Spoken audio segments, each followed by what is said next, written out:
This is a positive message. Stick around. You're going to like this one.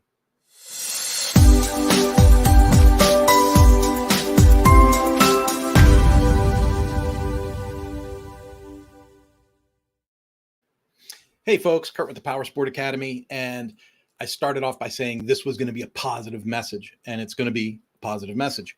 So that said, if you are seeing this live, if you're on Facebook, LinkedIn, or YouTube, and you're seeing this live and you want to join the conversation, just put questions or comments into the comment section, and whatever channel you're on, I'll see that come through and we can interact with you in that way. Now, that all said, it's been a heck of a week. It's been a heck of a week.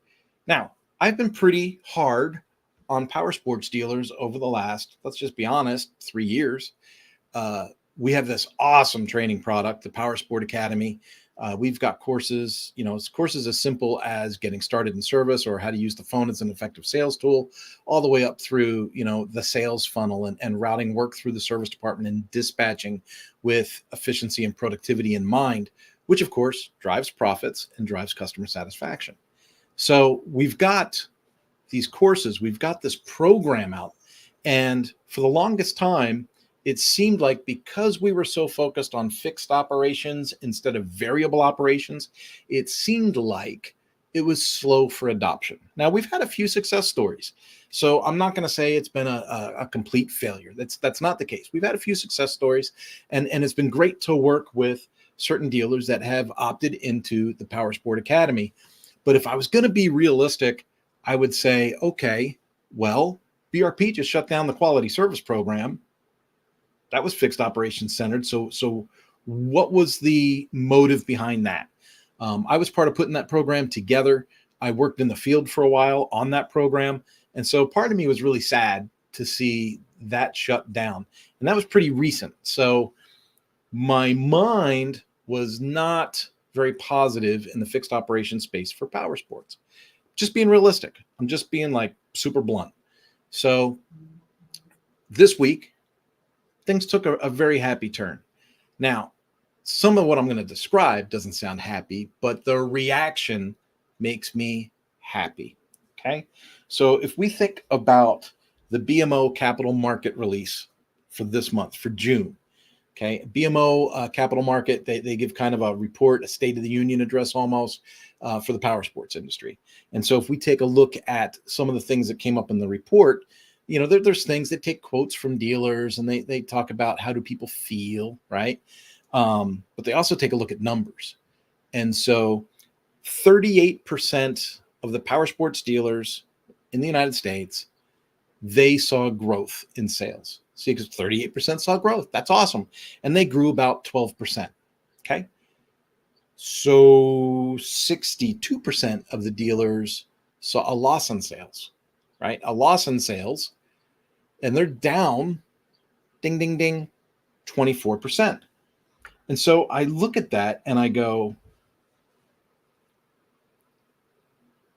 if your percentage of reduced sales is higher than your percentage of increased sales by the number of dealers, we're already looking at something that's not a positive outlook. And then when we say the ones that saw an increase went up 12%, but the ones that saw a decrease went down 24%, we go, oh my goodness, those aren't positive things to see. And then when you start looking at the comments that the dealers had made, things about the economy and inflation, floor plan, shorter terms on floor plan, the OEMs forcing inventory down their throats. I mean, you can see these statements in there. And I always go back to a thing that I've said for years, and that is, as a dealership principal, as a dealership owner, how can you get away from this idea that you're working for the OEMs? In the grand scheme, in the real picture, the dealer is the customer of the OEM. So you don't work for the OEM, you work with the OEM. So if we say, how do we work with the OEM? Then you begin to change your focus from a scarcity mindset to an abundance mindset. And you start to look at things like, okay, how can I treat my relationships with the OEM in a way that allows my independent business to sustain healthy growth? How can I get the inventory I need without overcommitting on inventory I don't need? how many points, and I hate to say it like this because people watching this might not get it, but how many points is the OEM going to give me for having this new point of sale, point of purchase display versus if I don't do the point of purchase display? And even though the OEMs try to pressure you into these things from the consumer perspective, you don't have to say yes. And there are dealer laws typically within every state, that protect you from some of this, and I hate to say intimidation, but from this pressure. Okay. Now, the other thing that I found interesting when I looked at the different brands was I heard about a couple of Harley-Davidson dealers closing their doors in the last month. And I was like, wow, that was a pretty big dealer. That's a statement. But when you look, Harley-Davidson's down 10%. So if Harley-Davidson's down in sales by 10%, then they have all of those expenses, those Taj Mahal big dealerships that a lot of the new dealers had built, erected, the events that they have, the free hot dogs, the Rider's Edge classes, all those things that they have to do to be a participating member in that ecosphere. That it's like, oh, wow. Okay. So, how do you survive lean times?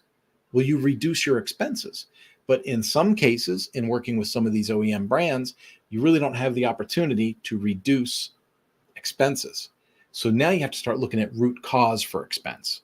Is it employee turnover? Is it losses through the service department? Is it lost deals through F&I? Was it the CDK? You guys didn't have the CDK failure, so we can take that one off the table, right?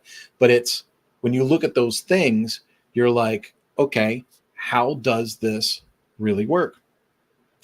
The other thing I'm going to say is when you look at how people feel, and I feel that this is probably why the positive part of my message is coming here at the end of this. When you look at that report and you say, how many people think the outlook for the industry is significantly better? That's a weird question. So what that's saying is I'm going to ask a dealership owner, do you feel that the outlook for your business is significantly better in the future, somewhat better in the future, kind of moderate, the same in the future? Is it going to get worse? Is it going to do this, right? Well, when you look at May and June of 2024, oh my God, it's going to get worse, that bar is kind of high.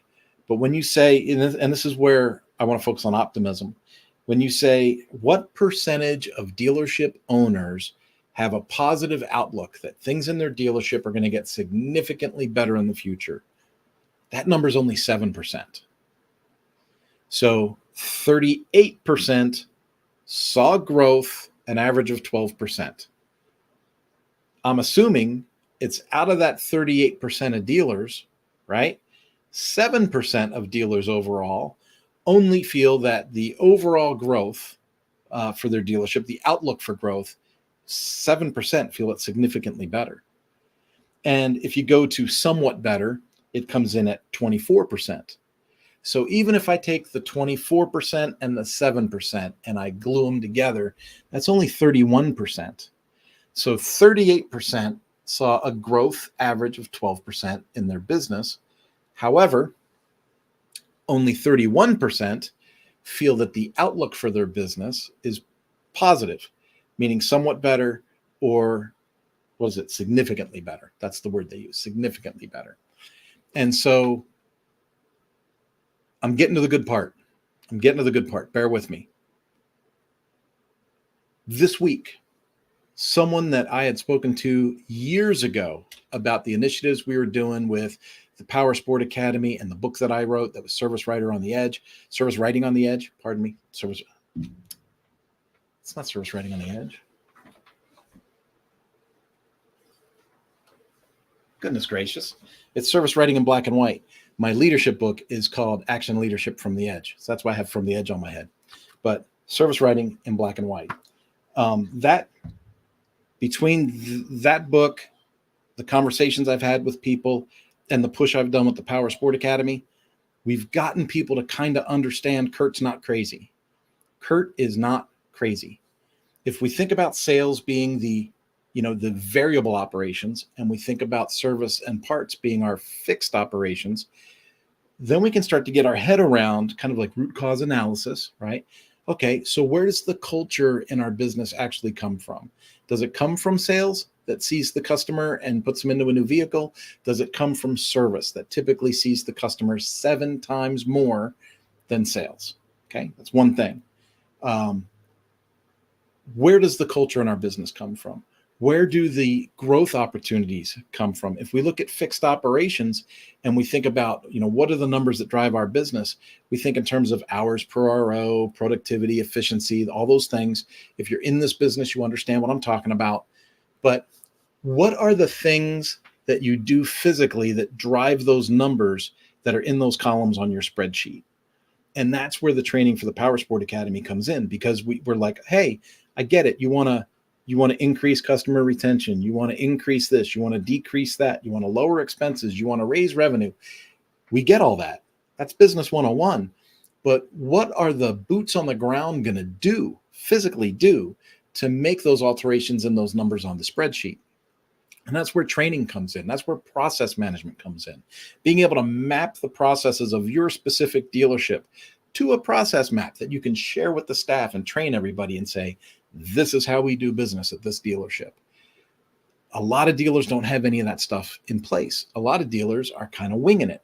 And when you wing it and you have a lack of process, your culture suffers.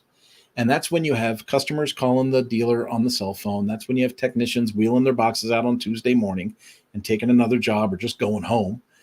That's when you have service writers that don't show up on Saturdays.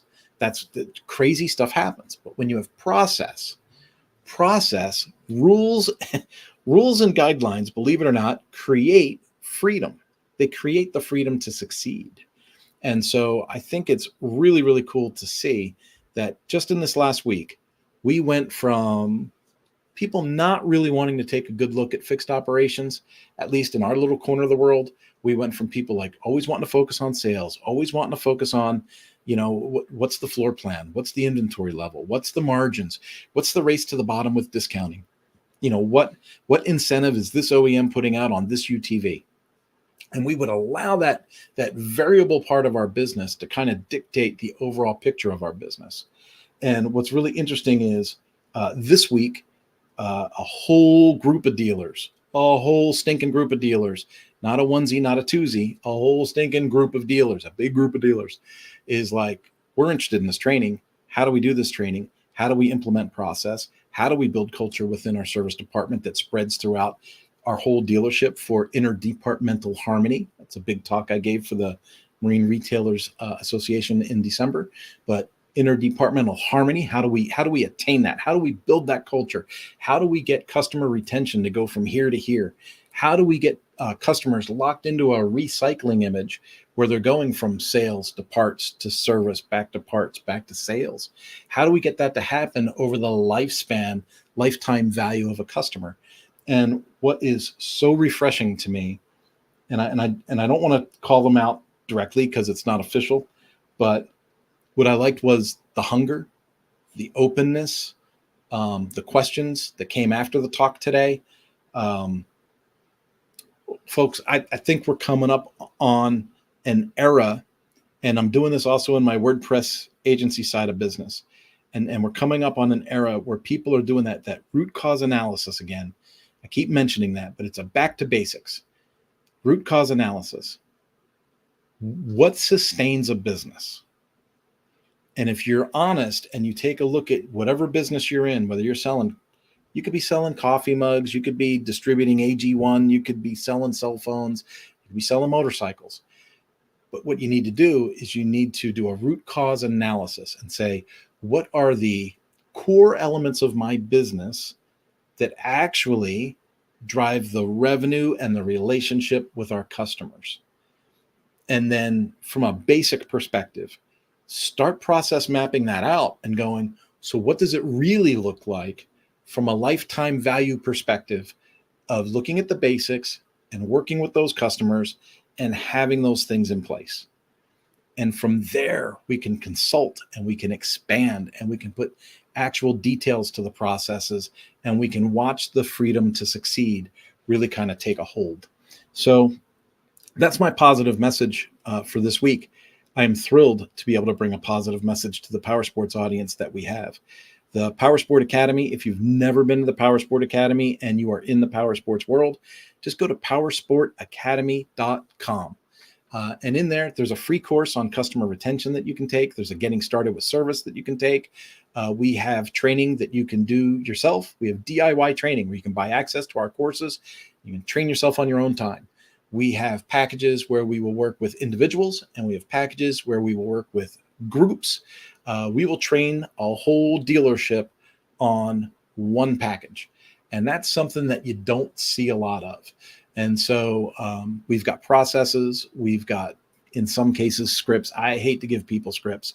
I like to have people develop their own, but we've got a baseline that we start with. So we have a baseline of processes that we help people develop for their own dealership.